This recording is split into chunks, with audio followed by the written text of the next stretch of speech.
Sa loob ng 3 taon, pinanood ko ang gatawan kong asawa na ubusin ang aking yaman, habang ang mabait-bait ang biyenan ko naman ay dahan-dahang sinasakal ang aking dangal. Nung akala nila ay wala na akong kawala, hindi nila alam na matagal ko nang hinahanda ang kanilang libingan. Nung huling gabi ng kanilang karangyaan, habang nakaluhod ang gatawan kong asawa sa harap ng maraming tao para humingi ng tawad, tinalikuran ko siya ng walang kahit isang patak ng luha. Bit-bit ang lahat ng dokumentong magpapabagsak sa kanilang wad na imperyo. Ang loob ng kwarto ay puno ng halimuyak ng mga bagong tabas na tela at ang mahinang ugong ng electric fan sa sulok.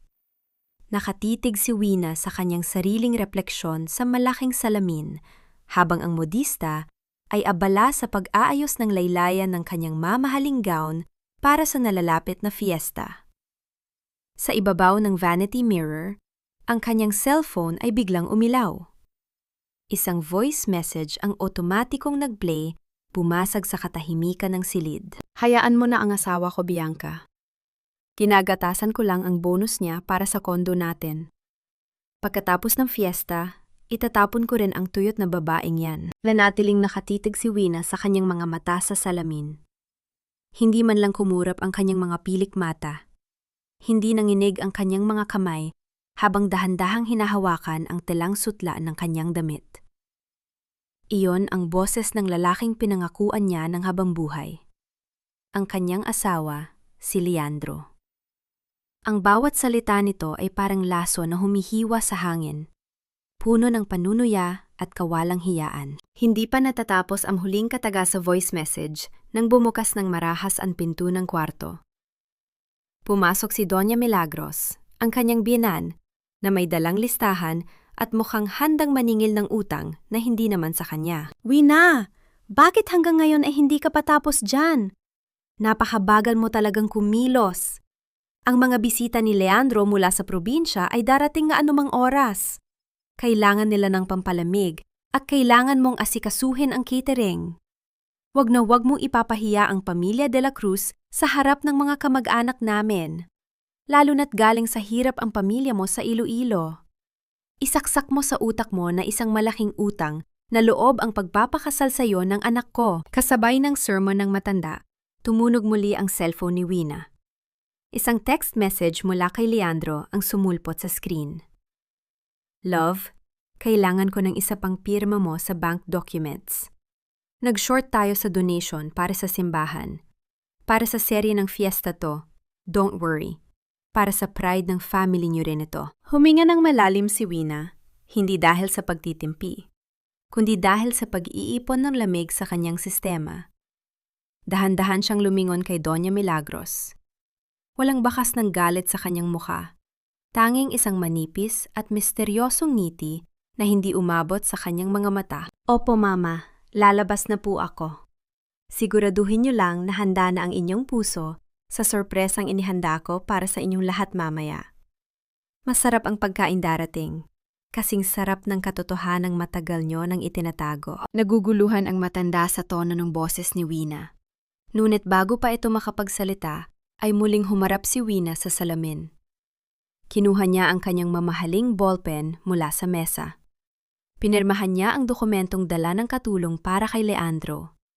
Ngunit sa halip na ang kanyang totoong pirma, gumamit siya ng isang partikular na estilo na alam niyang otomatikong magti-trigger ng fraud alert sa bangko sa loob ng 24 na oras. Matapos yon, kinuha niya ang kanyang tablet.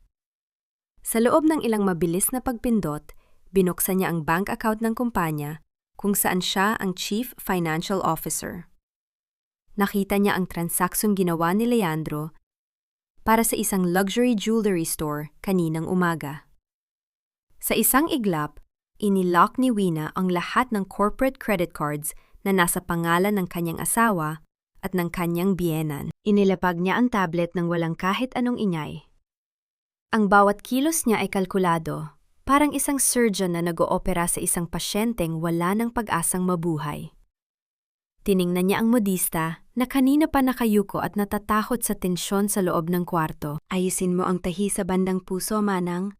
Gusto kong maging matibay ang gown na ito. Dahil mamaya, maraming pusong wawasakin ang gabing ito at ayaw kong may kahit isang hibla ng tela ang malagas sa akin habang nanonood ako sa kanilang pagbagsak. Lumabas si Wina ng kwarto ng may diretsong likod at matatag na hakbang. Sa bawat pagtapak ng kanyang sapato sa sahig na gawa sa nara, tila ba nagbibilang siya ng mga sandali hanggang sa tuluyang gumuho ang mundong itinayo ng pamilya de la Cruz sa ibabaw ng kanyang mga sakripisyo. Habang pababa siya sa hagdan, nakita niya si Leandro na masayang nakikipagtawanan sa kanyang mga pinsan. Hawak ang baso ng alak na binili gamit ang pera ni Wina. Napansin ni Leandro ang kanyang asawa. Itinaas nito ang baso at kumendat. Isang kilos na dati ay nagpapatibok ng puso ni Wina. Ngunit ngayon ay nagdudulot na lamang ng matinding pagnanais na makita itong mamulubi sa kalsada. Lumapit si Leandro at bumulong sa kanyang tainga. Amoy alak at amoy ng pabangong hindi kay Wina. Thanks for the signature, love. You're the best wife. Mamaya, may sasabihin ako sa'yo tungkol sa investment natin sa kondo sa investment natin para sa future. Tiningnan siya ni Wina ng diretso sa mga mata. Oo, Leandro. Marami tayong pag-uusapan mamaya. Lalo na ang tungkol sa mga bagay na akala mo ay mananatiling lihim habang buhay. Biglang natigilan si Leandro. May kung anong kakaiba sa boses ni Wina. Isang awtoridad na hindi niya kailanman narinig sa loob ng 10 taon nilang pagsasama. Ngunit bago pa siya makapagtanong, muling tumunog ang doorbell ng mansyon. Isang malaking delivery truck ang huminto sa labas. Dala ang mga mamahaling kagamitan na in-order ni Wina gamit ang personal na account ni Leandro na wala namang laman. Sa sandaling iyon, isang itim na sobre ang iniabot ng isang courier kay Wina sa gitna ng maraming tao. Alam ni Wina kung ano ang laman niyon. Ang resulta ng investigasyon tungkol sa tunay na pagkatao ni Bianca at ang mga dokumentong magpapatunay na ang mansyong tinitirhan nila ay hindi na pag-aari ng mga De La Cruz simula noong nakaraang buwan. Hinawakan ni Wina ang sobre ng mahigpit. Tumingin siya sa paligid, sa mga taong tinitingala ang pamilyang ito at sa kanyang biyenan na abala sa pagyayabang ng mga alahas na ninakaw sa kanya. Ang laro ay nagsisimula pa lamang at ang unang alas ay nasa kanyang mga kamay na. Darating ang araw na makikita ko rin ang mukha ni Leandro habang namumutla sa harap ng maraming tao dahil lahat ng kanyang credit card ay declined. Ang bawat luhang ipinatako noon ay babayaran niya ng bawat sentimong ninakaw niya sa akin at sa aking pamilya. Ang akala niyang pirma na magliligtas sa kanya sa pagkakautang, yon pala ang susi na magbubukas ng pinto ng impyerno para sa kanyang karangyaan. Sa huli, wala siyang ibang matitira, kundi ang kanyang mga kasinungalingan habang ako ay nakatayo sa tuktok ng aking tagumpay. Ang mahalumigmig na hangin ng hapon ay pumasok sa loob ng home office ni Wina, dala ang amoy ng papalapit na ulan. Sa ibabaw ng kanyang lamesang gawa sa madilim na kahoy, nakalatag ang mga dokumentong kanina pa hinihintay ni Leandro. Ang tunog ng pag-vibrate ng kanyang cellphone sa ibabaw ng matigas na mesa ay tila isang babala, ngunit hindi ito pinansin ni Wina. Nanatili siyang nakaupo ng tuwid. Ang kanyang likod ay hindi sumasandal sa upuan, isang simbolo ng kanyang hindi matitinag na paninindigan. Bumukas ang pinto at pumasok si Leandro. Bakas sa muka ang pagmamadali at ang huwad na pag-aalala. Lumapit siya kay Wina at humawak sa kanyang balikat. Isang haplos na dati ay nagbibigay ng init sa kanyang puso. Ngunit ngayon ay tila ba gumagapang na uod sa kanyang balat. Love, bakit ang tagal mo namang pirmahan ito? Kanina pa tumatawag ang bank manager. Alam mo namang para sa atin din ito, di ba? Naalala mo ba ang sinabi ng papa mo bago siya mawala? Sabi niya, ingatan ko ang dangal ng pamilya. Ito na yon, Wina. Ang loan na ito ang magliligtas sa reputasyon ng De La Cruz sa darating na fiesta. Tumingin si Wina sa kanyang asawa. Ang boses ni Leandro ay puno ng gaslighting, gumagamit ng alaala ng kanyang yumaong ama para lamang makuha ang gusto. Ngunit sa halip na sumagot ng may galit, tumitig lang si Wina sa mga mata nito. Ang kanyang tingin ay kasing talim ng isang scalpel. Ang dangal, Leandro, ay hindi hinihiram sa bangko. At ang utang na loob ko sa papa ko ay hindi kailanman magiging lisensya para ubusin mo ang lahat ng pinaghirapan ko. Bahagyang natigilan si Leandro. Tila ba nabigla sa lamig ng boses ng kanyang asawa? Ngunit bago pa siya makapagsalita, pumasok si Tala, ang assistant ni Wina. May dala itong mga folder at isang tasa ng kape. Ngunit napansin ni Wina ang panandaliang pagtama ng tingin ni Tala at Leandro. Isang palitan ng mensahe na hindi gumagamit ng salita. Puno ng lihim na pagkakaunawaan. Ma'am Wina, narito na po ang mga counter documents para sa audit bukas. Sabi ni Tala habang inilalapag ang mga papel. Napansin ni Wina kung paano humaba ang tingin ni Tala sa halaga ng loan na nakasulat sa dokumentong hawak ni Leandro. Ang sakim na kislap sa mga mata ng kanyang assistant ay hindi nakatakas sa kanyang paningin. Kinuha ni Wina ang kanyang mamahaling fountain pen. Sa harap ni na Leandro at Tala, dahan-dahan niyang inilapat ang dulo ng panulat sa papel. Ang bawat kurba ng kanyang kamay ay tila ba isang ritual.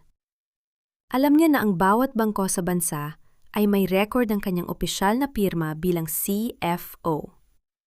Ang pirma na inilalagay niya ngayon ay may isang maliit, halos hindi mapapansing pagkakaiba sa buntot ng titik na W, isang senyales na tanghing ang security system ng bangko ang makakakilala bilang isang forced signature o fraud alert.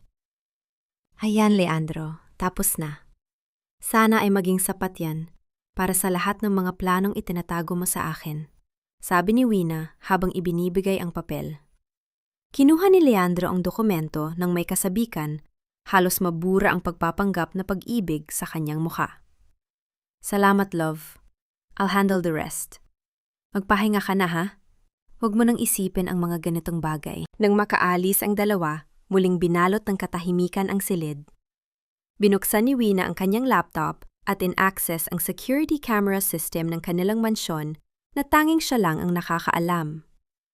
Ang screen ay nahati sa apat at sa kanang bahagi, nakita niya ang kwarto kung saan nakatago ang kanyang personal na vault. Ang silid kung saan nakatago ang mga alahas na pamana pa ng kanyang ina mula sa Iloilo. Sa loob ng screen, nakita niya si Doña Milagros. Ang matanda ay may hawak na duplicate key. Dahan-dahan nitong binuksan ang drawer at kinuha ang isang kahon ng alahas na yari sa ginto at mga brilyante. Nakita ni Wina ang pagnisi ng kanyang biyenan habang isinusukat ang kwenta sa sarili nitong leeg. Tila ba isa itong tropeo ng kanyang pagkapanalo sa kanyang manugang? Ang kamao ni Wina ay mariing nadugdong sa ilalim ng lamesa.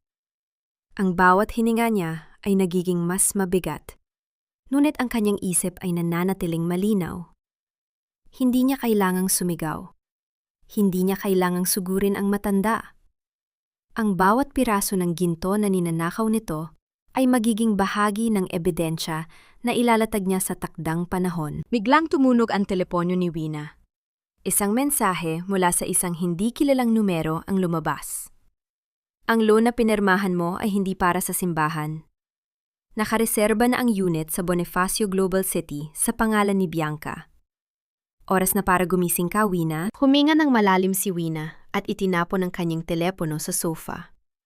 Ang kanyang mga mata ay nanatiling nakapako sa screen ng laptop.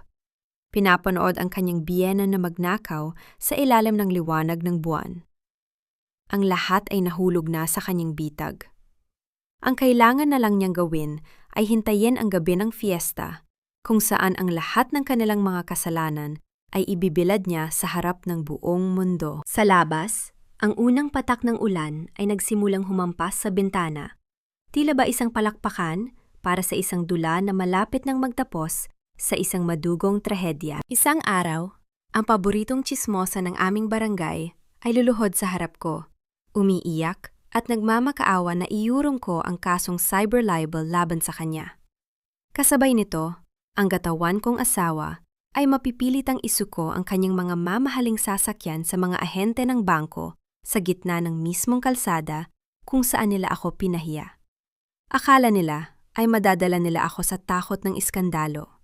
Hindi nila alam na ako mismo ang magiging pinakamalaking iskandalo na wawasak sa kanilang lahat. Sa gitna ng makulay na banderitas at masiglang musika ng banda sa plaza, maingat na inaayos ni Wina ang mga kubyertos sa VIP table. Mula sa kanyang likuuran, ang boses ng isang ginang ay sinadyang lakasan upang marinig ng lahat ng bisita na nag-aabang sa panauhing pandangal. Kawawa naman talaga ang pamilya de la Cruz, ano? Lahat na lang ng luho ibinigay kay Wina. Pero ang totoo, may asukalero yan sa Makati. Kaya pala laging nag-overtime, nagpapabuhay sa ibang lalaki, habang ang asawa niya dito ay nagtitiis sa ugaling niyang mukhang pera. Si Claring iyon, ang pinakasikat na marites sa kanilang barangay, nagpapaypay habang pinalilibutan ng kanyang mga kauri. Bago pa man makalingon si Wina, lumapit si Leandro. Hawak ang braso ng isang pamilyar na babae, si Bianca. Ang kanyang kabit na, ipinapakilala bilang isang matagumpay na doktor at business partner. Love, wag mo nalang pansinin ang mga sinasabi nila. Bulong ni Leandro. Ngunit sapat ang lakas para marinig ng mga nasa paligid gamit ang boses na nag-aanyang biktima. Kahit alam kong may mga pagkukulang ka bilang asawa, andito pa rin ako para protektahan ka. By the way, si Bianca nga pala, ang tutulong sa atin sa mga utang mo sa kumpanya. Hindi nanginig ang mga tuhod ni Wina. Hindi siya namula sa galit o kahihiyan, kahit pa nakatingin na sa kanya ang mga matang mapanghusga ng kanilang mga kapitbahay. Dahan-dahan niyang inilapag ang hawak na tinidor. Hinarap niya si Claring ng isang napakatamis na ngiti, pagkatapos ay binaling ang malamig na tingin kina Leandro at Bianca. Salamat sa pag-unawa, Leandro. Kalmadong sagot ni Wina, ang kanyang boses ay tila yilong dumampi sa mainit na gabi. Sana lang, itong bagong business partner mo ay marunong magbasa ng kontrata bago siya pumirma. Mahirap kasing magising na lang isang araw na nakapangalan na sa iba ang lahat ng inaangkin mong yaman. Nag-iba ang timpla ng mukha ni Bianca. Bumitaw ito ng bahagya sa braso ni Leandro, habang ang lalaki ay pilit na tumawa upang itago ang kaba na biglang gumapang sa kanyang dibdib. Nagpaalam ang dalawa na pupunta lamang sa likod ng entablado upang asikasuhin ang mga papremyo para sa raffle. Ngunit hindi nila alam na bago pa man magsimula ang gabi, naiwan ni Wina ang kanyang maliit na purse sa ibabaw ng speaker sa mismong lugar na iyon. Ang purse na iyon ay hindi naglalaman ng makeup, kundi isang hidden voice recorder na direktang nakakonekta sa wireless earpiece na nakasuksok sa ilalim ng buhok ni Wina. Habang nakikipagnitian si Wina sa mga mayor at konsehal na dumadating, tinatanggap ang kanilang mga papuri bilang isang perpektong asawa. Malinaw niyang naririnig ang halikan at bulungan nina Leandro at Bianca sa kanyang earpiece. Naririnig niya ang mga plano nitong ipahiya siya mamaya upang mapilitan siyang lumayas ng bahay nang walang dala, at kung paano nila paghahatian ang perang kinuha nila sa pangalan niya. Patuloy sa pag-ikot si Wina sa mga mesa, nag-aabot ng inumin, tumatango sa mga bisita at nag-oobserba. Ang bawat hakbang niya ay puno ng grasya, ngunit ang kanyang isip ay isang larangan ng digmaan kung saan inihahanay na niya ang kanyang mga kanyon. Nakita niya ang kanyang biyenan na si Doña Milagros na masayang nakikipagkwentuhan kay Tala, ang kanyang assistant. Ibinigay ni Tala sa matanda ang isang folder na naglalaman ng mga peking dokumentong inihanda ni Wina kaninang hapon. Ang lihim na ngiti ni Tala ay nagkumpirma sa hinala ni Wina, kahit ang sarili niyang tauhan ay nabili na ng mga de la Cruz. Nang magsimula ang pormal na hapunan, pumunta si Leandro sa gitna ng entablado, hawak ang mikroponyo. Tumigil ang musika at tumahimik ang buong plaza. Ang lahat ng mata ay nakatutok sa kanya, ang anak ng pinakamayamang angkan sa barangay. Inaasahan ng lahat ang isang mensahe ng pasasalamat at pagdiriwang. Ngunit sa halip ng ngumiti, gumawa si Leandro ng isang pekeng paghikbi. Pinunasan niya ang kanyang mga mata, tiningnan si Wina mula sa itaas ng entablado, at nagsalita gamit ang tinig na umaalingaw-ngaw sa buong paligid. Puno ng huwad na sakit at pagtataksil. Mga kababayan, patawarin niyo ako kung masisira ko ang gabing ito. Iginagalang ko ang fiesta ng ating poon. Ngunit hindi ko na kayang itago ang katotohanan dahil pagod na akong maging mabuting asawa. Wina, pagkatapos ng lahat ng isinakripisyo ng pamilya ko para iahon ka sa hirap, paano mo nagawang magtaksil at magdala ng ibang lalaki sa sarili nating bahay? Nag-umpisa ang bulungan na parang mga bubuyog na kinanti ang pugad. Ang mga bisita ay nagpalipat-lipat ng tingin sa pagitan ng umiiyak na si Leandro at ng nakatayong si Wina. Ang patibong ay sumara at ang buong barangay ay nakahanda ng husgahan siya. Ang mga matang ngayon ay nanlilisik at nag-aabang sa aking pagbagsak ay siya ring mga matang lalaki sa takot kapag ang katotohanan ay pumasok na sa kanilang mga pinto kasama ng mga pulis.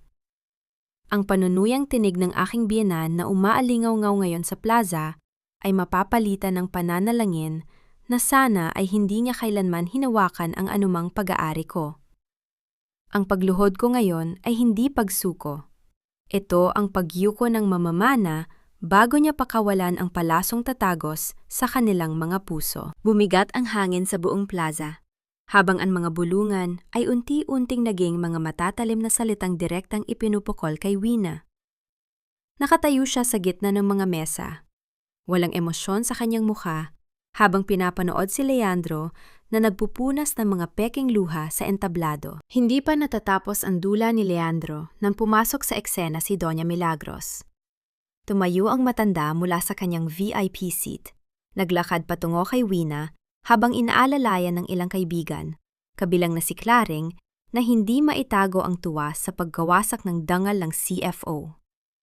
Hinarap ni Milagros si Wina at sa isang iglap, itinaas niya ang kanyang kamay. Isang malakas na sampal ang dumapo sa pisingi ni Wina. Ang tunog ng pagtama ng balat sa balat ay sapat na upang mapatahimik ang buong bulwagan.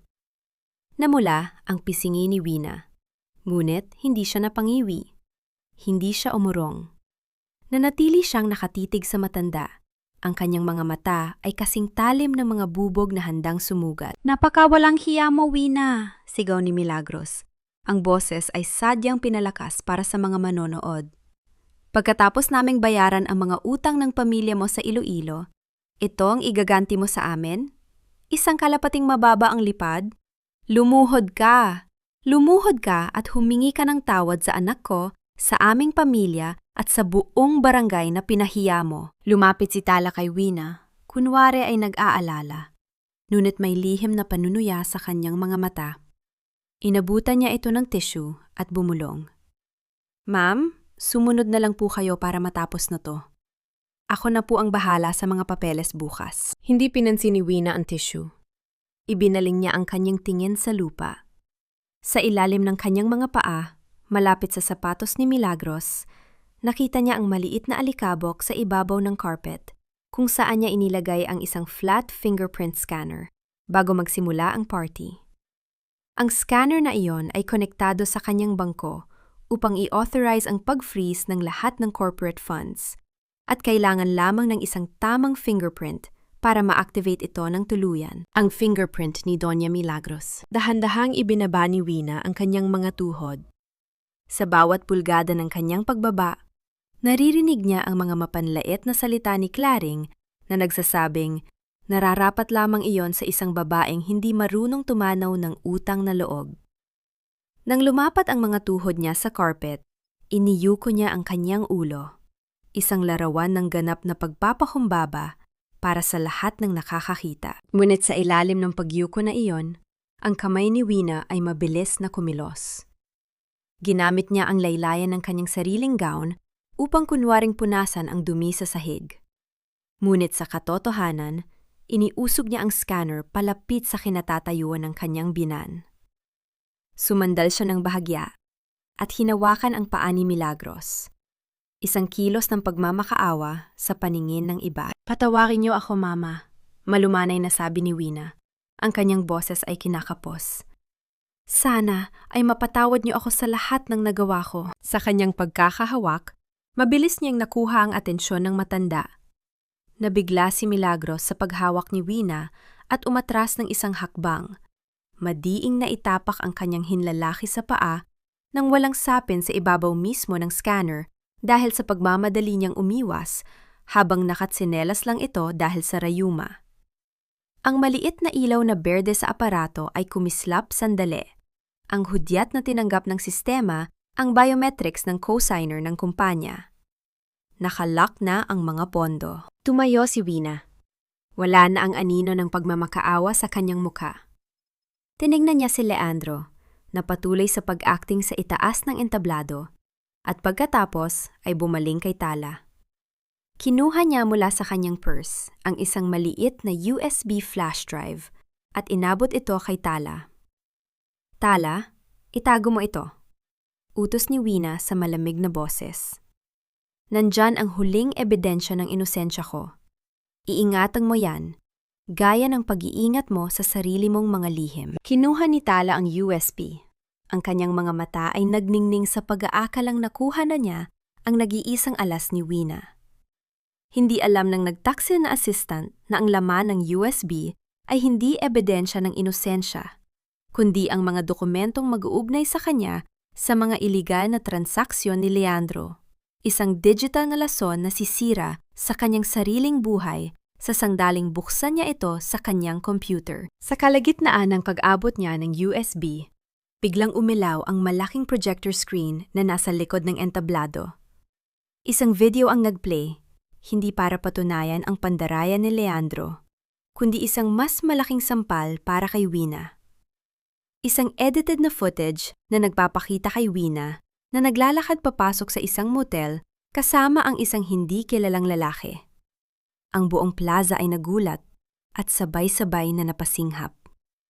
Ang huling bitag ng mga kalaban ay naisara na, at ngayon, ang buong mundo ay naniniwalang si Wina, ang pinakamalaking makasalanan. Ang pinakamatalim na patalim ay hindi hawak ng iyong kaaway, kundi ng taong binigyan mo ng kapangyarihang protektahan ang iyong likuran.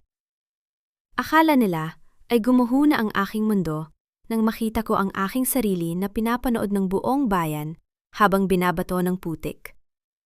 Ngunit ang hindi nila naiintindihan, ang babaeng walang isinuko, kundi ang kanyang puso ay isang babaeng wala nang kinatatakutan. Ang mga mapanghusgang tingin ng buong barangay ay nakadikit sa balat ni Wina habang patuloy na nagpe-play ang WAD na video sa malaking screen. Ang mga imahe ng isang babaeng kamukha niya papasok sa isang murang motel kasama ang ibang lalaki ay paulit-ulit na ipinapakita. Hinarap ni Wina si Tala. Ang assistant na tinuring niyang nakababatang kapatid ay nakatayo ngayon ng tuwid sa kanyang harapan. Wala na ang maamong mukha at magagalang na ngiti. Sa halip, isang mapagmataas na kislap ang makikita sa mga mata nito. Bakit, Tala? Mahinang tanong ni Wina, hindi naghahanap ng awa, kundi nag-oobserba sa anyo ng pagtataksil. Umatras ng isang hakbang si Tala, ipinag-krus ang mga braso. Sorry, Ma'am Wina, pero hindi ko pwedeng hayaang masira ang pamilya de la Cruz. Matagal niyo na silang pinagsasamantalahan. At bilang tunay na anak ni Don Anastasio sa labas, karapatan ko rin ang yaman nila. Ako ang nagbigay ng video na yan sa operator kanina. Hindi nagulat si Wina. Tila ba ang bawat piraso ng puzzle ay kusang nag-ayos sa kanyang isipan. Ang patuloy na pagbisita ni Tala sa mansyon, ang labis na interes nito sa mga dokumento ng mana, at ang pamilyar na hugis ng mga mata nito na hawig kay Leandro. Tumango lamang si Wina. Ang kanyang boses ay nananatiling patag at walang emosyon. Kaya pala ang bilis mong matutunan ang mga kalakaran ng mga ahas, Tala. Nasa dugo niyo palang pagiging lason. Sana lang, handa ka sa oras na ang sarili mong kamandag ay bumalik sa iyo. Bago pa man makasagot si Tala, bumaba si Leandro mula sa entablado. Ang kanyang mukha ay namumula sa kunyaring galit, ngunit ang mga mata ay nagdiriwang sa tagumpay. Lumapit siya kay Wina. Itinaas ang kanyang kamay at iginawad ang isang malakas na sampal na dumapo sa pisngi ng kanyang asawa. Ang lakas ng impact ay nagdulot ng alingawgaw sa katahimikan ng gabi, kasunod ng isang marahas na pagtulak na nagpaurong kay Wina ng ilang hakbang. Lumayas ka sa pamamahay ko. Wala kang kwentang asawa. Sigaw ni Leandro. Dinuduro ang mukha ni Wina. Simula ngayon, wala ka nang babalikan. Kukunin ko ang lahat ng sa akin. Wala kang dadalhin kahit isang kusing. Sa background, nakita ni Wina ang ngiti ni Doña Milagros at ni Claring. Nakita niya ang pagyakap ni Bianca sa braso ni Leandro. Ang buong mundo niya ay tila nagsanib puwersa upang durugin siya. Dahan-dahang itinuwid ni Wina ang kanyang sarili. Ginamit niya ang likod ng kanyang kamay upang punasan ang kaunting dugong tumulo mula sa gilid ng kanyang labi. Hindi siya umiyak. Wala ni isang patak ng luha ang kumawala sa kanyang mga mata. Sa halip, isang malamig, at nakapangingilabot ng iti ang sumilay sa kanyang mga labi. Kinuha niya ang susi ng kanyang sasakyan mula sa kanyang bulsa. Sige, Leandro, malamig na tugon ni Wina. Ang boses ay sapat lang para marinig ng mga nasa malapit. Angkinin mo ang bahay, ang kumpanya, at ang lahat ng utang na kasama nito. Tingnan natin kung hanggang saan aabot ang yabang mo kapag sinigil ka na ng katotohanan. Tinalikuran niya ang kanyang asawa. Naglakad si Wina palayo sa gitna ng plaza. Ang mga tao ay kusang tumabi, nagbigay ng daan sa isang babaeng hindi nagpakita ng pagkasira, kundi isang tahimik na panganib. Ang bawat hakbang niya palayo ay isang pinto na tuluyang isinara sa nakaraan. Ngunit pagkapasok niya sa kanyang sasakyan, bago pa man niya mabuhay ang makina, umilaw ang screen ng kanyang cellphone. Isang tawag mula sa kanyang ina sa Iloilo. Mabilis niya itong sinagot. Ang umiiyak at nanginginig na boses ng kanyang ina ang sumalubong sa kanya. Wina, anak, tulungan mo kami. May mga armadong lalaki na pumunta rito sa bahay natin. May dala silang mga papeles mula sa bangko. Sabi nila, ipapasubasta raw ang bahay at lupa natin dahil sa daan-daang milyong utang mo kay Leandro. Tinatakot nilang papa mo, anak. Ano bang nangyayari? Nanlamig ang buong katawan ni Wina. Mahigpit niyang hinawakan ang manibela hanggang sa pumuti ang kanyang mga buko. Ang akala niyang tapos na, ang laban para sa gabi iyon ay simula pa lamang pala ng mas malagim na atake ni Leandro. Ang kalaban ay hindi na lang danggal niya ang kinukuha. Tinatangkanan nitong wasakin ang mga taong pinakamamahal niya. Hindi ako pinalaki ng aking mga magulang para lang maging isang dekorasyon sa bahay ng mga De La Cruz. At lalong hindi para maging biktima ng kanilang kasakiman. Ang akala ni Leandro ay napatumba niya ako sa harap ng barangay. Ngunit ang totoo, pinalaya lang niya ang halimaw na matagal ko nang kinukulong sa loob ng aking pagtitimpi. Ang bawat sentimong ninakaw nila ay babawiin ko nang may kasamang interes na kasing pait ng apdo, hanggang sa wala silang matira, kundi ang damit sa kanilang likuran. Ang loob ng sasakyan ay puno ng amoy ng mamahaling leather at ang mahinang ugong ng aircon. Sa labas, ang malalakas na patak ng ulan ay humahampas sa windshield. Tila ba nakikidalamhati sa gabi ng kataksilan? Hawak pa rin ni Wina ang kanyang cellphone. Ang mga daliri niya ay mahigpit na nakakapit sa device hanggang sa pumuti ang kanyang mga kuko. Ang tinig ng kanyang ina ay patuloy na umaalingaw-ngaw sa kanyang isipan. Puno ng takot at pakiusap. Huwag kayong matakot, Nay, sabi ni Wina. Ang kanyang boses ay hindi nanginig kahit isang sandali. Walang mangyayaring masama sa inyo. Manatili lang kayo sa loob ng bahay at huwag silang kakausapin. Darating ang tulong sa loob ng 30 minuto. Ibinaba ni Wina ang telepono at mabilis na nagdial ng isa pang numero. Isang numerong matagal na niyang hindi tinatawagan. Ang numero ni Attorney Ramon. Ang tanging abogado sa Makati na may sapat na galing at bangis para tapatan ang maruming laro ng mga De La Cruz. Si Ramon ay dating karibal ni Wina sa mga corporate takeover. Ang tanging taong nakakaalam kung gaano siya kadelikadong kalaban. Ramon, it's Wina. I need the nuclear option. Na yun na. Bungad niya nang sagutin ang tawag. Makalipas ang isang oras, sa loob ng isang madilim at modernong penthouse sa Makati, hinarap ni Wina ang abogadong may matatalas na mata. Inilapag ni Wina ang kanyang laptop sa lamesang gawa sa salamin. Ang mga file na nakabukas ay naglalaman ng 10 taon ng audit trail, mga pekeng invoices ni Leandro, at ang mga ebidensya ng money laundering na ginawa nito sa kumpanya. Sigurado ka ba rito, Wina? Tanong ni Ramon habang tinitingnan ang mga dokumento. Kapag pinindot natin ang button na ito, hindi lang si Leandro ang babagsak. Masasama ang buong De La Cruz Corporation. Mawawala ang lahat ng pinaghirapan mo bilang CFO. Isang malamig na ngiti ang sumilay sa mga labi ni Wina. Hindi ko ito pinaghirapan para sa kanila, Ramon. Pinaghirapan ko ito para sa araw na ito. I-freeze ang lahat ng corporate accounts sa ilalim ng aking otoridad bilang CFO dahil sa hinalang fraud. Ipadala ang cease and desist order sa Iloilo at higit sa lahat, i-trigger ang clause sa prenuptial agreement na palihim kong ipinakabit sa bank loan ni Leandro kanina. Sa kabilang dako, sa loob ng mansyon ng mga De La Cruz, nagdiriwang sina Leandro at Bianca. Ang tunog ng pag-untugan ng mga baso ng champagne ay puno ng kayabangan. Akala nila ay tapos na ang laban. Akala nila ay naitapon na nila ang basura ng kanilang pamilya. To our new life, Bianca, sabi ni Leandro habang inuubos ang alak.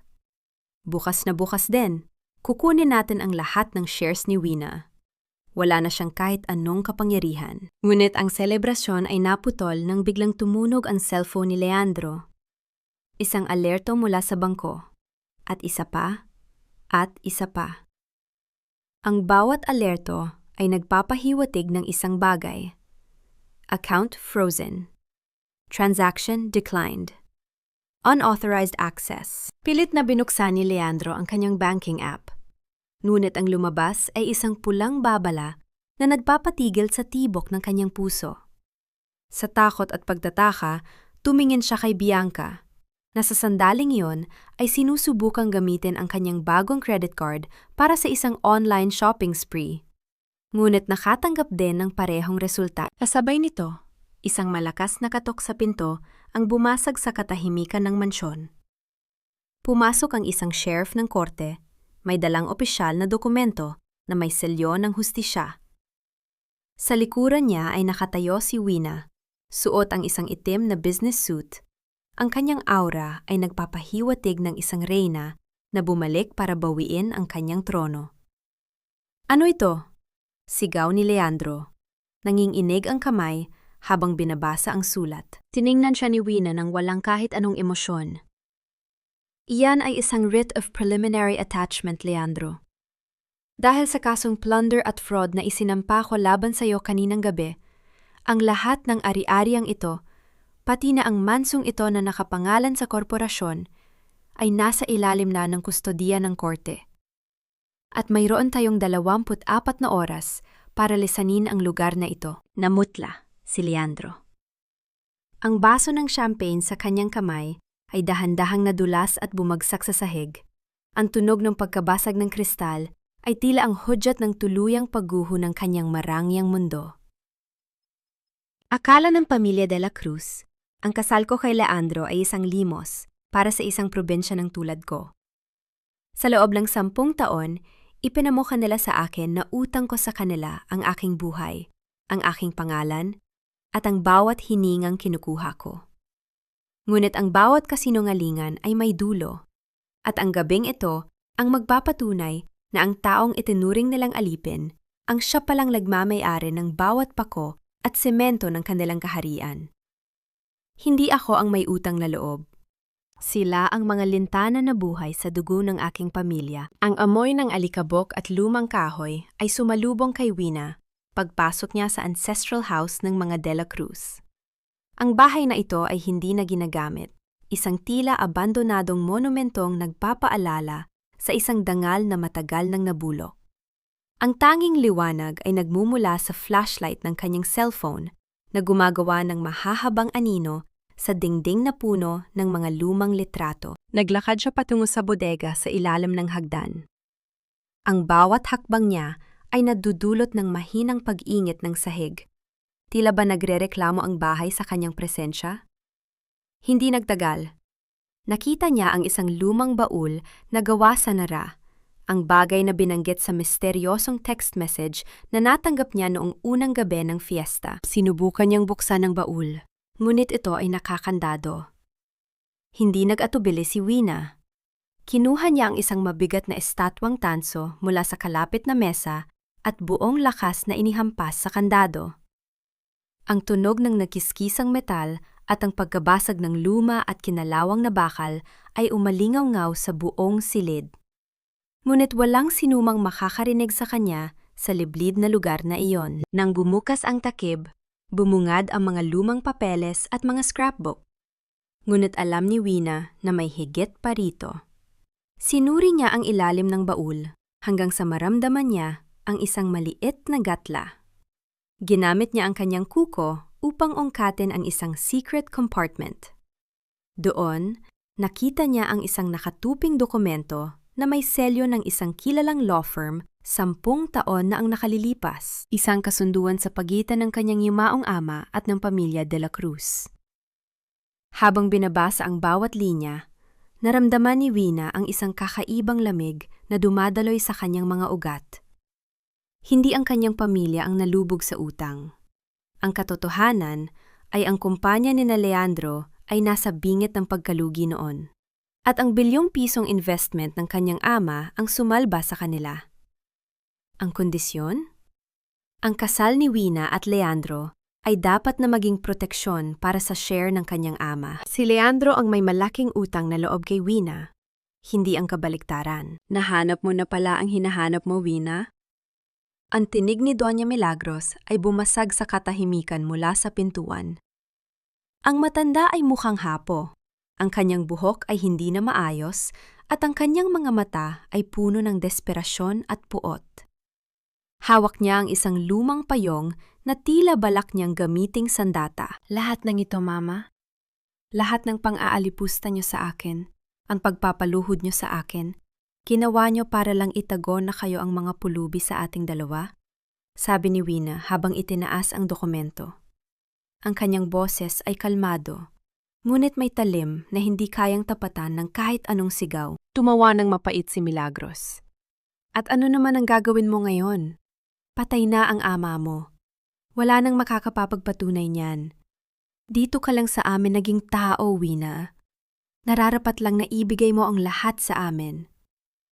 Lalong humigpit ang hawak ni Wina sa papel. Ang katarungan ay hindi namamatay kasama ng tao, Mama. Ang bawat sampal na tinanggap ko mula sa inyo ay may katumbas na halaga. At simula ngayong gabi, ang pamilya niyo ang luluhod sa harap ko. Sinubukan ni Milagros na sugurin si Wina. Ngunit madali itong naiwasan ng mas bata at mas malakas na babae. Nadapa ang matanda sa sahig. Ang kanyang marupok na buto ay tumama sa matigas na kahoy. Hindi siya tinulungan ni Wina. Nanatili siyang nakatayo, nakatingin sa ibaba sa babaeng dati niyang tinitingala bilang makapangyarihan. Huli na ang lahat para sa iyo, Mama. Nawala na ang inyong kumpanya, at ngayon, mawawala na rin ang inyong dangal, sabi ni Wina. Isang malakas na tunog ng pagbukas ng pinto ang narinig mula sa harap ng bahay. Ang tunog ng mabilis na mga hakbang ay papalapit. Pumasok si Leandro, basa ng ulan. Ang kanyang mga mata ay nanlilisik at ang kanyang mukha ay balot ng pagkabaliw. Ibigay mo sa akin ang papel na yan, Wina, sigaw ni Leandro. Hindi gumalaw si Wina. Huli na, Leandro. Alam na ng buong mundo kung sino ka talaga. Narinig ni Wina ang tunog ng metal na nagkiskisan sa likuran niya. Ang matalim at tuyong tunog ng pagkasa ng isang baril. Dahan-dahang humarap si Wina at nakita niya si Leandro. Nanginginig ang mga kamay habang itinututok ang isang caliber .45 sa kanyang dibdib. Ang banta ay hindi na lang pera o dangal. Ngayon, ang buhay na ni Wina ang nakataya sa gitna ng desperasyon ng isang lalaking nawalan ng lahat. Akala ni Leandro, ang paghawak ng bakal na kayang kumuha ng buhay ay tanda ng kapangyarihan. Hindi niya alam na ang tunay na lakas ay wala sa gatilyo, kundi sa taong marunong maghintay sa tamang sandali para sunugin ang lahat ng iyong takasan. Sa bawat segundo na nakatutok ang baril sa aking dibdib, lalo ko lang nakikita ang isang duwag na lalaking takot sa sarili niyang anino. Ang huling sayaw na ito ay hindi para sa aming dalawa. Ito ay para sa kanyang tuluyang pagbagsak sa putikan na siya rin ang may gawa. Ang malamig na dulo ng baril ay nakaturo sa dibdib ni Wina. Ngunit ang kanyang paghinga ay nanatiling pantay at mahinahon. Sa labas, ang dagundong ng kulog ay nagparamdam ng panginginig sa mga bintana ng lumang bahay. Ngunit ang mga kamay ni Wina ay hindi man lang gumalaw. Tinitida niya si Leandro, na ngayon ay basang-basa ng ulan at may mga matang tila nawawala na sa katinuan. Ibaba mo ang baril na yan, Leandro. Alam nating dalawa na wala kang sapat na tapang para kalabitin ang gatilyo. You're a coward then, and you're a coward now. Sabi ni Wina. Ang kanyang boses ay walang bakas ng takot. Tila ba nakikipagnegosasyon lang siya sa loob ng isang boardroom? Shut up! Shut up, Wina! Sigaw ni Leandro. Ang tunog ng kanyang boses ay pumiyok dahil sa desperasyon. Ang tunog ng pag-atras ng martilyo ng baril ay bumasag sa katahimikan ng silid. Ibibigay mo sa akin ang lahat. Ang shares, ang pera, ang dokumentong yan. Hindi ako papayag na maging pulubi habang ikaw ay nagpapakasasa sa yaman ng tatay ko. Yaman ng tatay mo? Isang mapait na tawa ang kumawala sa mga labi ni Wina. Leandro, bilyon ang utang ng pamilya mo sa pamilya ko. Ang bawat sapatos na isinuot mo, ang bawat bote ng alak na ininom mo, lahat iyon ay galing sa pawis ng tatay ko. You are nothing but a professional parasite. Sa galit ni Leandro, sinubukan niyang lapitan si Wina para saktan ito. Ngunit bago pa siya makahakbang, itinaas ni Wina ang kanyang kaliwang kamay na may hawak na maliit na remote device. Isang pindot ko lang dito, Leandro. At ang lahat ng nangyayari sa silid na ito ay mapupunta sa bawat news outlet sa bansa. Do you really think I'd come here alone, without insurance? Ang barangay hall ay 5 minuto lang ang layo rito. At bago ka pa man makatakas, ang mga pulis ay nakapaligid na sa bahay na ito. Paliwanag ni Wina sa isang tonong kasing lamig ng yelo. Ang tunog ng sirena ng pulis sa malayo ay unti-unting lumalakas, sumasabay sa pintig ng kaba sa dibdib ni Leandro. Ang muka ng lalaki ay namutla. Ang kanyang mga mata ay nagpalipat-lipat sa pagitan ni Wina at sa pintuan. Sa isang iglap, nawala ang yabang ng pamilya de la Cruz. Ang tanging natira ay ang takot ng isang kriminal na malapit ng mahuli. Hayop ka, Wina. Sinira mo ang buhay ko, sigaw ni Leandro. Akmang susugurin niya ang asawa nang biglang tumunog ang cellphone niya sa bulsa. Isang tawag mula kay Bianca. Dahil sa taranta, sinagot ni Leandro ang tawag habang ang baril ay nakatutok pa rin kay Wina. Inilagay niya ito sa speakerphone. Bianca, nasaan ka na? Sunduin mo ako rito. Tapos na tayo rito. Ngunit ang boses na sumagot mula sa kabilang linya ay hindi puno ng pag-aalala. Isang malamig at mapanuyang tawa ang narinig ni Leandro. Leandro, you idiot! Sabi ni Bianca, ang boses ay puno ng pang-uuyam. Akala mo ba talaga ay mahal kita? I used you. Nakuha ko na ang lahat ng laman ng offshore account mo na nakapangalan sa akin. I'm at the airport now. Don't bother looking for me. At nga pala, hindi ako buntis. It was just a pillow and a fake lab result. Goodbye, loser. Ang tunog ng pagkakaputol ng tawag ay tila ang huling pako sa kabaong ni Leandro. Ang baril sa kanyang kamay ay dahan-dahang bumaba. Ang kanyang mga tuhod ay nanghina hanggang sa mapaluhod siya sa sahig sa harap ni Wina. Ang lahat ng kanyang pinagplanuhan, ang lahat ng kanyang kataksilan, ay nauwi sa wala. Iniwan siya ng taong akala niya ay kakampi niya sa pagwasak kay Wina. Tumayo si Wina ng matuwid, tinitingnan ng kanyang asawa na ngayon ay humihikbi na parang bata sa kanyang paanan. Wala siyang naramdamang awa. Wala siyang naramdamang lungkot. Tanging ang ginhawa ng katarungan ang nananalaytay sa kanyang puso. Hindi ka lang nawala ng pera, Leandro. Nawalan ka rin ng kaluluwa.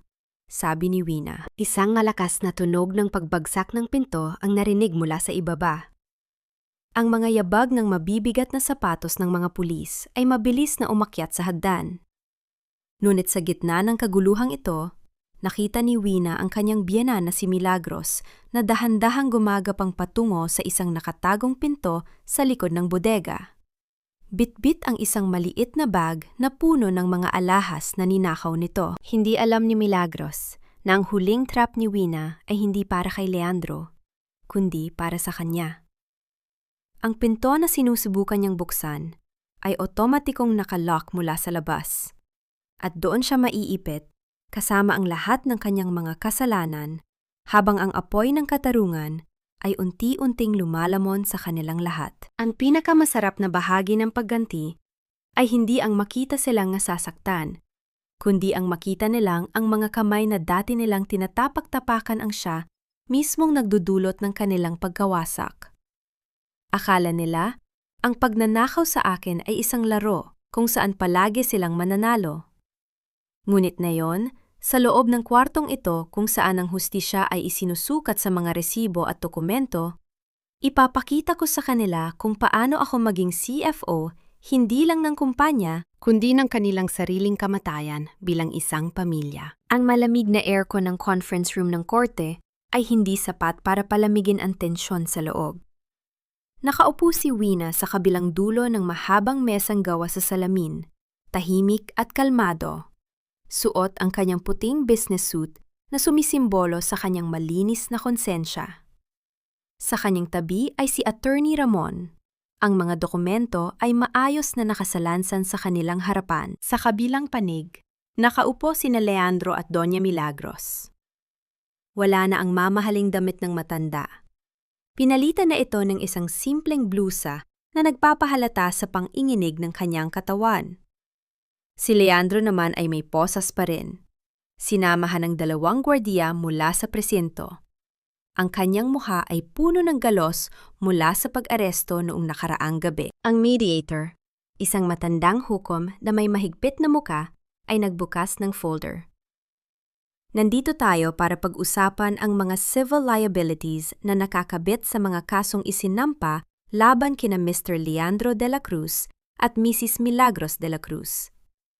May nais ba kayong idagdag, Attorney Ramon? Tumazo si Ramon.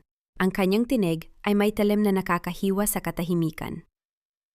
Your Honor, bilang CFO ng De La Cruz Corporation, isinumate na ni Wina Villacorta ang buong financial audit na nagpapatunay na ang lahat ng assets ng pamilya De La Cruz ay nabili gamit ang mga utang na pinalabas bilang personal liabilities ng aking kliyente.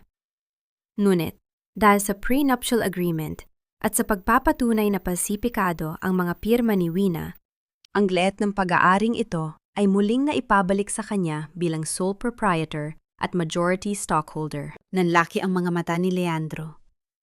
Hindi totoo yan. Paano mangyayari yun? Akin ang kumpanya. Akin!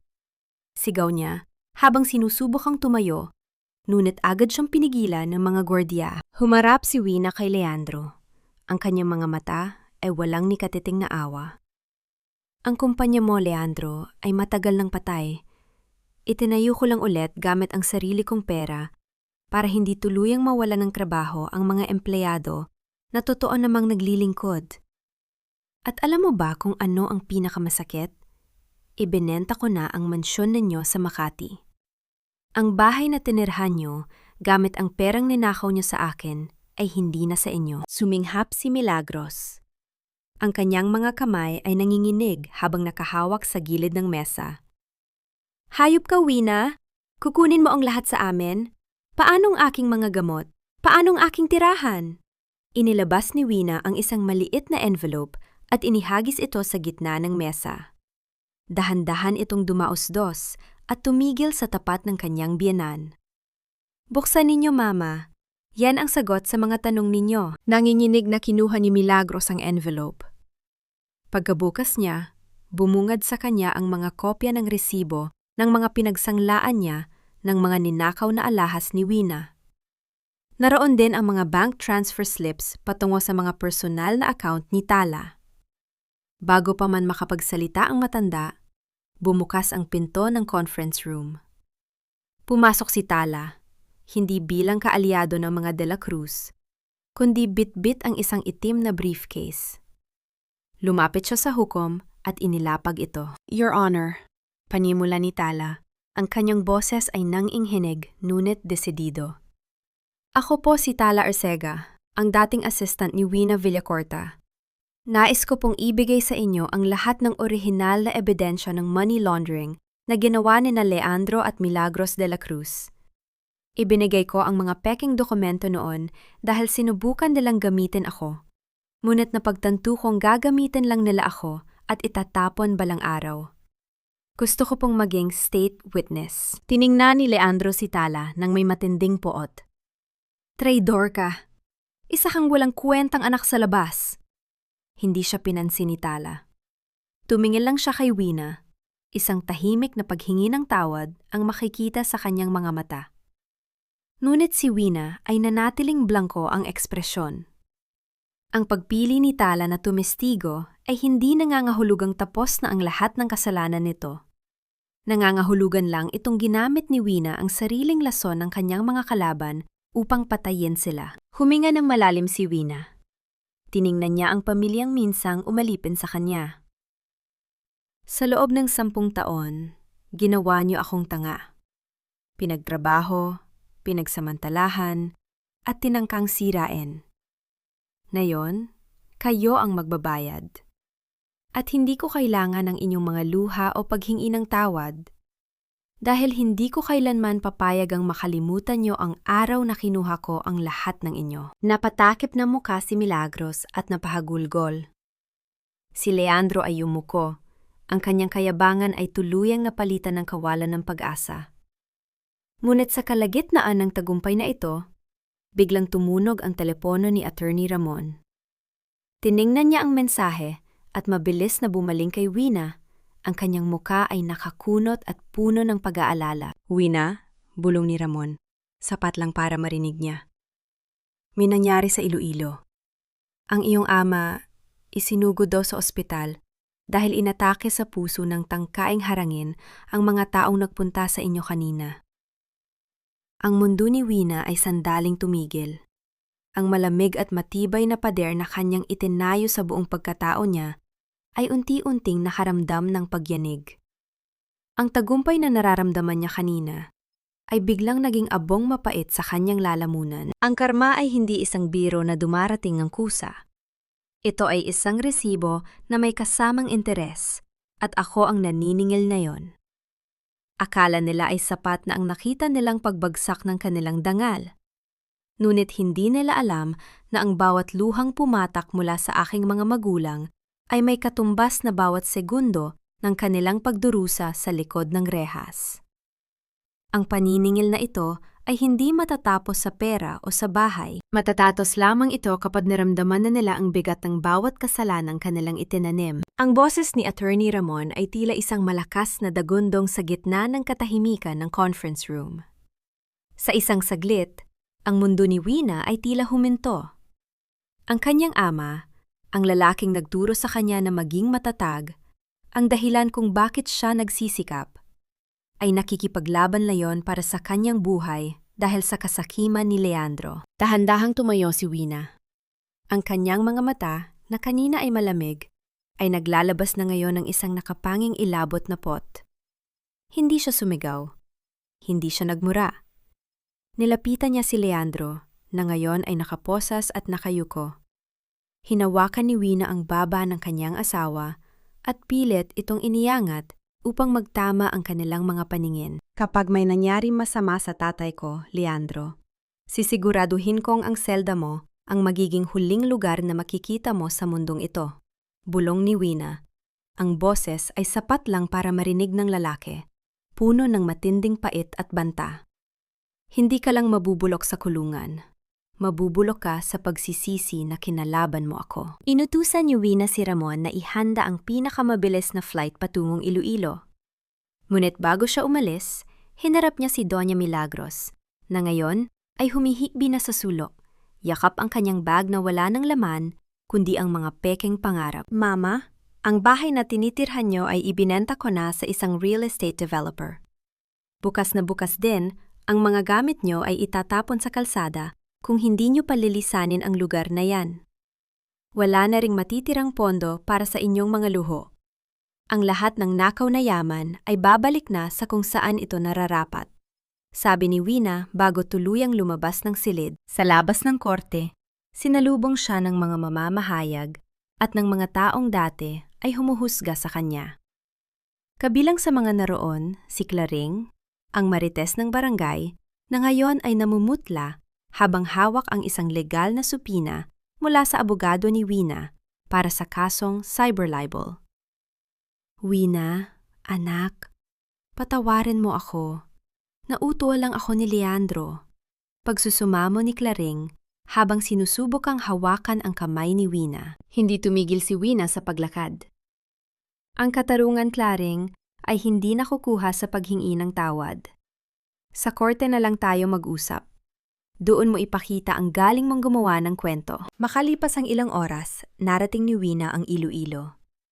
Ang amoy ng ospital, ang tunog ng mga makinang sumusukat sa tibok ng puso, at ang malamig na hangin sa hallway ay nagpabigat sa kanyang dibdib. Nakita niya ang kanyang ina na nakaupo sa labas ng intensive care unit. Namumugto ang mga mata at nanginginig ang mga kamay. Anak, ang papa mo. Tangis ng kanyang ina nang makita siya. Niyakap ni Wina ang kanyang ina. Sa sandaling iyon, ang pader na itinayo niya sa kanyang puso ay bahagyang gumuho. Nararamdaman niya ang pagod ng 10 taon na pagpapanggap, ang bigat ng pagiging sandigan ng lahat. Ngunit alam niyang hindi pa siya pwedeng bumigay. Kailangan niyang maging matatag para sa kanyang pamilya. Pumasok siya sa loob ng ICU. Nakita niya ang kanyang ama. Maraming tubo ang nakakabit sa katawan nito, maputla at mahina. Hinawakan ni Wina ang kamay ng ama, ang kamay na nagtrabaho ng husto para mapagtapos siya ng pag-aaral. Pa, andito na ako. Wala na silang magagawa sa atin. Nakuha ko na ang hustisya. Huwag ka sanang bumitiw. Bulong ni Wina. Isang maliit na patak ng luha ang tumakas mula sa kanyang mata. Ang tanging luhang inalaan niya para sa gabing iyon. Habang binabantayan ang kanyang ama, tumunog ang cellphone ni Wina. Isang tawag mula sa kulungan. Si Leandro. Sa kabila ng lahat, may lakas pa ng loob ang lalaking tawagan siya. Sinagot ito ni Wina, handang tapusin ang lahat. Wina, please. Iurong mo ang mga kaso. Hindi ko na kaya rito. Maraming nananakit sa akin dito sa loob. May sakit ang mama. Kailangan niya ako. Please, iurong mo na to. Gagawin ko ang lahat. Pagmamakaawa ni Leandro, ang kanyang boses ay puno ng desperasyon at wad na pagsisisi. Tumingin si Wina sa kanyang ama na nahihirapang huminga. Isang malamig na katahimikan ang namayani sa pagitan nila ni Leandro sa kabilang linya. Leandro, ang hatol ng karma ay hindi ko desisyon.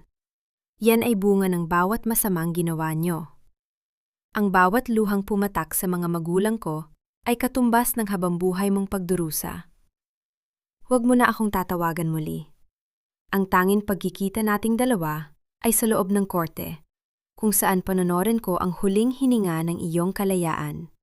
Sabi ni Wina bago tuluyang pinatol ang tawag. Ngunit bago pa man siya makabalik sa tabi ng kanyang ama, isang nurse ang mabilis na pumasok sa silid. Ang tunog ng mabilis na pag-alarma ng heart rate monitor ay bumasag sa katahimikan ng ICU. Ang linya sa monitor ay dahan-dahang naging diretsyo, at ang bawat segundong lumilipas ay tila 1,000,000 taon para kay Wina. Sinasabi nila na ang pinakamadilim na bahagi ng gabi ay bago ang pagbukas ng liwanag ng umaga. Sa loob ng 10 taon, hinayaan ko ang aking sarili na mabuhay sa ilalim ng anino ng pamilya de la Cruz. Inuubos ang aking lakas para sa mga taong walang ibang alam kundi ang manggamit. Ngunit sa pagitan ng bawat tibok ng puso ng aking ama na muntik ng huminto, natutunan ko na ang tunay na tagumpay ay hindi lang ang makitang nakakulong ang iyong kaaway, kundi ang mabuo mong muli ang iyong sarili mula sa mga pirasong sinira nila. Ang aking bagong simula ay hindi isang regalo. Ito ay isang katarungang ipinaglaban ko. Ang matinis at walang katapusang tunog ng heart rate monitor ay tila isang talim na humihiwa sa kaluluwa ni Wina. Sa loob ng ICU, nagkagulo ang mga nurse at doktor. Naramdaman ni Wina ang marahas na pagtulak sa kanya palabas ng silid. Ang kanyang mga kamay ay nananatiling malamig at nanginginig. Sa labas ng salamin, nakita niya ang kanyang ina na napaluhod sa sahig, humihikbi at tumatawag sa Panginoon. Hindi gumalaw si Wina. Nakatitig lang siya sa likod ng mga doktor na sinusubukang ibalik ang buhay ng kanyang ama. Ang tunog ng mga kagamitang medikal, ang mabilis na utos ng head doctor, at ang bigat ng katahimikan sa hallway ay tila bumubuo ng isang dambuhalang alon na handang lumamon sa kanya. Ngunit sa halip na bumigay, muling nag-ipon ng lakas si Wina. Mariin niyang idinikit ang kanyang mga palad sa malamig na pader ng ospital. Makalipas ang ilang minutong tila habang buhay, lumabas ang doktor, nagpupunas ng pawis sa noo. Stable na siya, ma'am. Milagro itong nangyari. Mukhang malakas ang kapit ng tatay niyo. Isang mabigat na buntong hininga ang kumawala sa dibdib ni Wina. Sa unang pagkakataon, sa loob ng maraming linggo, naramdaman niya ang tunay na daloy ng hangin sa kanyang baga. Nilapitan niya ang kanyang ina, tinulungan itong tumayo, at niyakap ng mahigpit. Walang salita ang namagitan sa kanila. Tanging ang init ng pag-asa na sa wakas ay tapos na ang pinakamalalang bagyo. Pagkalipas ng isang linggo, habang nagpapagaling ang kanyang ama, nagsimulang ayusin ni Wina ang lahat. Hindi na siya ang CFO na sunod-sunuran sa kagustuhan ng mga De La Cruz. Sa tulong ni Attorney Ramon, formal na binuksan ni Wina ang Via Corta Legal Aid and Financial Wellness Foundation sa Iloilo, isang institusyon na naglalayong tulungan ang mga kababaihang biktima ng domestic at financial abuse. Mga babaeng katulad niya noong una, na akala ay wala ng paraan para makatakas. Isang hapon, habang nag-aayos si Wina ng mga papeles sa kanyang bagong opisina, dumating ang ilang kamag-anak ni Leandro mula sa probinsya.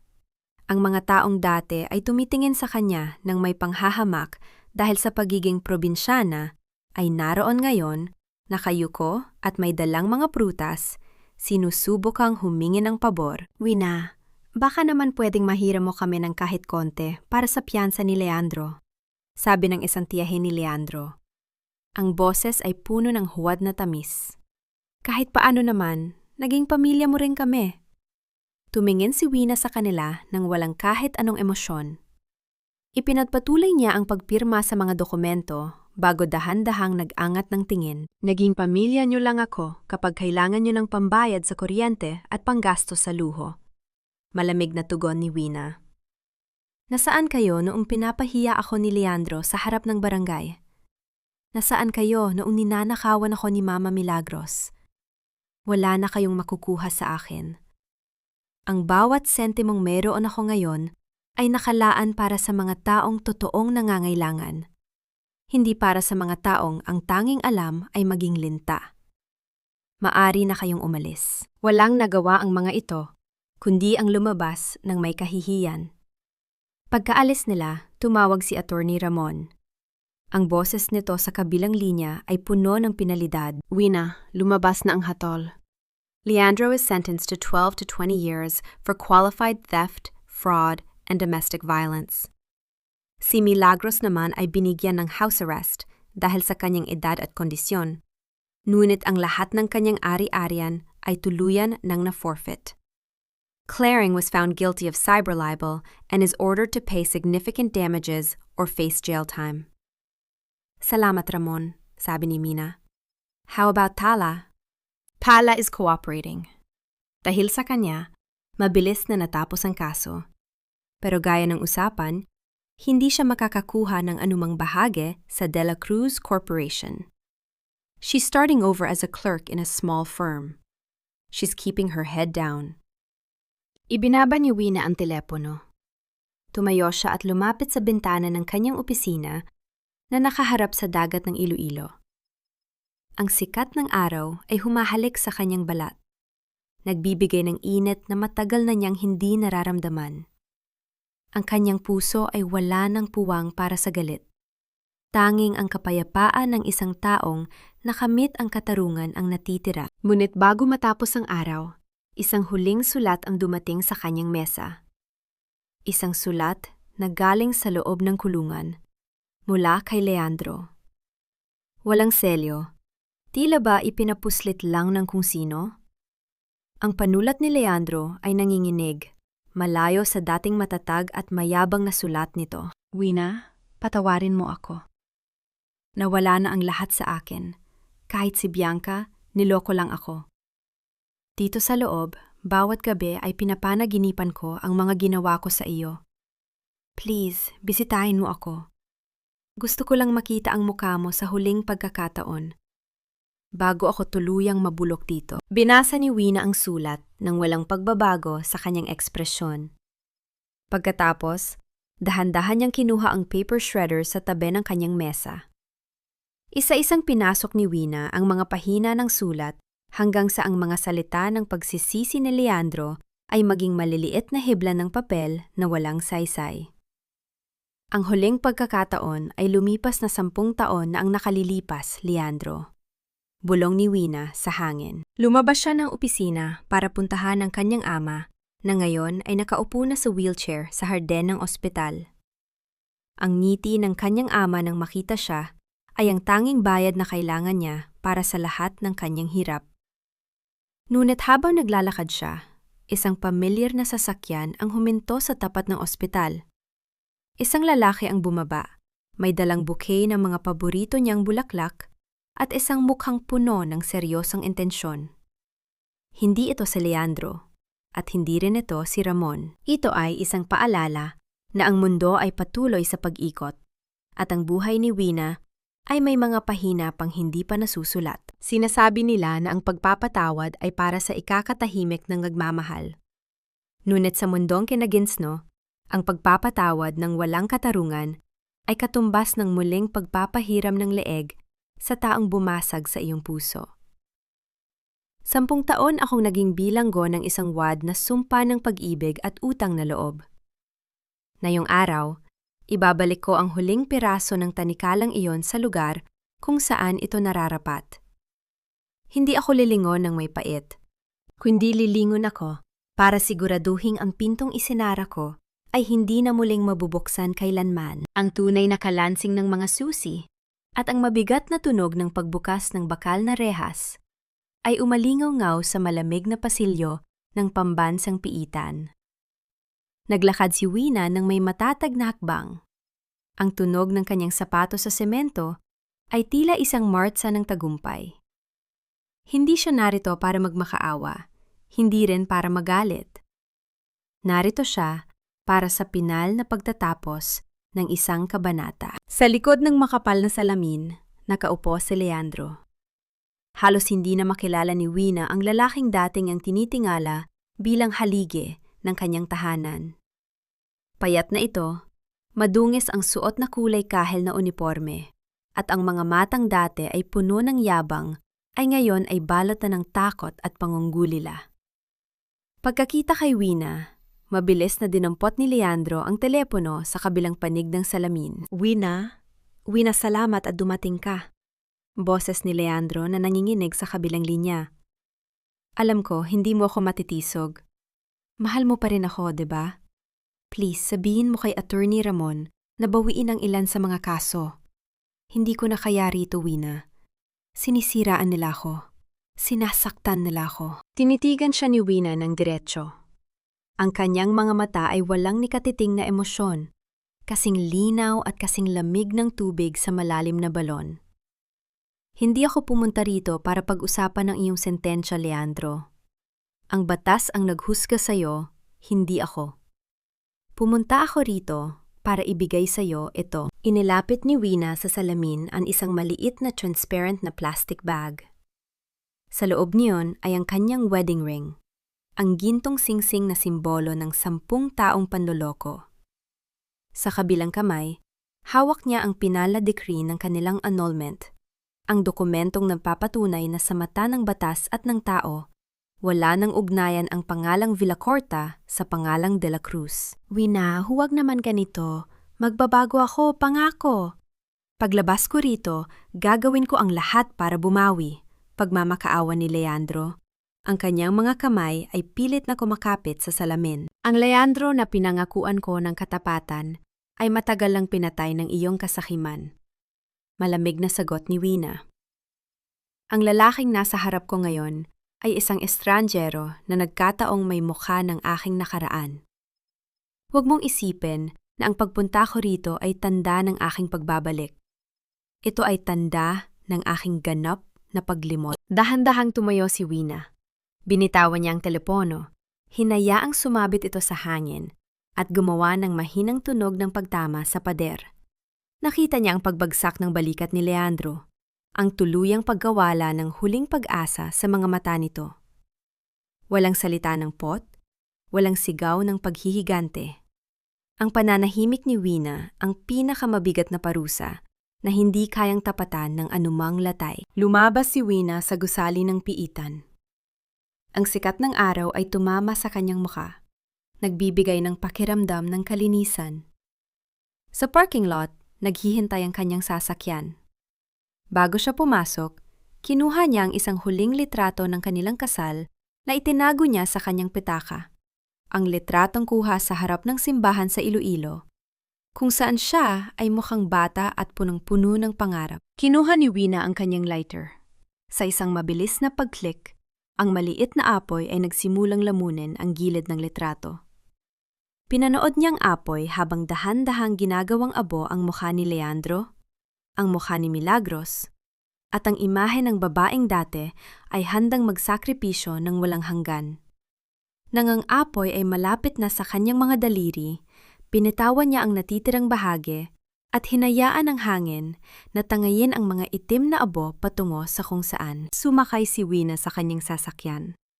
Sa tabi niya, nakalatag ang mga plano para sa pagpapalawak ng kanyang foundation sa iba pang bahagi ng Visayas. Ang kanyang cellphone ay umilaw, isang text mula sa kanyang ama. Anak, nakahanda na ang paborito mong hapunan. Uwi ka na. Isang tunay at matamis na ngiti ang sumilay sa mga labi ni Wina.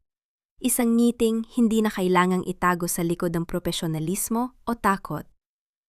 Binuhay niya ang makina ng sasakyan. Ang tunog ng maayos na pag-andar nito ay tila isang musika sa kanyang pandinig. Habang nagmamaneho siya palayo, tinatanaw niya ang abot-tanaw kung saan nagtatagpo ang dagat at langit. Ang nakaraan ay isang malayo at malabong alaala na lamang. Ang kasalukuyan ay isang matatag na pundasyon na siya mismo ang nagtayo. At ang hinaharap? Ang hinaharap ay isang malawak at malayang daan na wala nang nagdidikta, kundi ang sarili niyang pagnanais na maging maligaya. Ang pangalang Wina Villacorta ay hindi na muling mababanggit na may kasamang awa. Ngayon, ito ay isang pangalang simbolo ng lakas, ng talino, at ng isang babaeng marunong lumaban at marunong bumitaw para sa kanyang sariling kaligtasan. Hindi siya biktima.